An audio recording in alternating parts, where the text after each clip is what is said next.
Hello बहिनी नमस्कार। भाग्य मानी हुनु होला धेरै पढ्नु होला जापान जानु होला हजुरको घर कहाँ हो बहिनी? अनि हजुरलाई के बिरत्तै लाएर यो काम गर्ने बेला बारी आएर बस्नुभएको? काम गर्न त बसेर आएर बसेकी ए खानु चाहिँ दिनको कति पर्छ चाहिन्छ नि?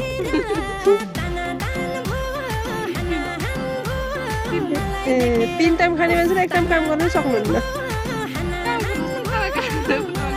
हजुरको सपना चाहिँ के हो नि? वकिल बन्दाखेरि खुट्टो पसाएर 3 टाइम खाना दिन्छ?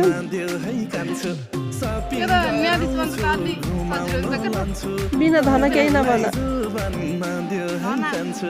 कहाँबाट आउँछ? धन भनेको के हो? पैसा कमाउने कहाँबाट हो नि फेरि? कमाउनु त पढाइ हो त